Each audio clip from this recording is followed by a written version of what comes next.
پہلے ہی عرض کیا کہ وہ چیزیں لیکن چھوڑتے نہیں ہیں شاہ صاحب. جی دیکھیں یہ تو الگ مسئلہ ہے، یہ تو ایک الگ مسئلہ ہے. ظاہر سی بات ہے کہ آپ اگر اپنی فطرت اور اپنی نیچر اور اپنی طبیعت کے خلاف اگر کوئی کام کرے تو آپ کو کون روکے گا؟ لیکن اس کے ثمرات آپ کی زندگی مرتب نہیں بلکہ خرابی مرتب ہوگی. ایک ایک سیکنڈ کے بعد اپنے وجود میں آپ خرابی محسوس کریں گے. آپ نہیں، آپ کے گرد و نواح سارا معاشرہ خراب ہو جائے گا. تو ظاہر سی بات ہے شریعت مطہرہ نے جو چیزیں بیان کی ہے اس کے دواعیات اور اس کے محرکات اور اس کے اسباب معاشرے کی اصلاح کے لیے. اب جب قبلہ صابری صاحب معاشرے کی اصلاح کے لیے ہیں، جب آپ اس کو چھوڑیں گے، ظاہر سی بات ہے شراب ہے، جس طرح صاحب نے بھی ربا کے بارے میں بتایا، تو یہ وہ چیزیں ہیں کہ جس سے معاشرے میں استحکام تھا، ایک اعتماد تھا، ایک رواداری تھی، ایک دوسرے کے لحاظ داری تھی، ایک دوسرے کا خیال تھا.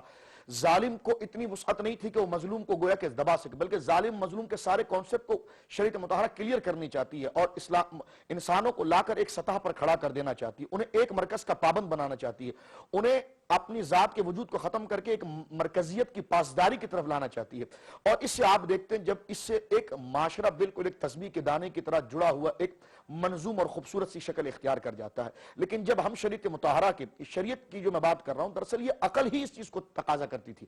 اب شراب آپ دیکھیے کہ شراب عقل کو پسند کرتی ہے، عقل کی تو ساری صلاحیتیں ماند پڑ جاتی ہے. میں صرف ایک کہتا ہوں کہ شراب سے بندے کے صرف وجود کو نقصان پہنچتا ہے، اس کے جگر کے اندر کینسر ہوتا ہے، کیا اس کے وجود کے اندر کینسر کے امراض آ جاتے ہیں، یا اس کے گھر کے اندر بھی کینسر کا اثر ہوتا ہے، یا اس کے معاشرے کے اندر، اس کے محلے کے اندر اس کی کیا عزت رہتی ہے، وہ اپنے والدین کا کس طرح گویا کہ اولادوں میں کس طرح شمار ہوتا ہے کہ فلاں کی اولاد ہے، اس کی اولاد ہے. اب اس کے والد تو شراب پیا کرتے ہیں. اب دیکھیں بدنامی تہمت اپنی جگہ پر ہے، گھر کی خرابی اپنی جگہ پر ہے، اور وہ صلاحیتیں جو اللہ نے عطا فرمائے وہ بالتدریج اس قدر زوال کی طرف چلی جاتی ہے کہ اپنے گھر کے نجی وہ حساس مسائل جس میں وہ ذمہ دارانہ پوسٹ پر ہو کر اسے حل کرنا چاہیے، وہاں پر ایسی فحش غلطیوں سے ہونا شروع ہو جاتی ہے کہ وہ صدمے پھر کئی پشتوں تک جا کے اس کا خمیازہ گویا کہ بھگتنا پڑتا ہے. تو شریعت مطہرہ نے جہاں سد باب کر دیا تھا نشے کا، اگر اس چیز کو انسان قبول کر لے تو ساری چیزیں گویا کہ اپنے درستگی پر آ سکتی ہے.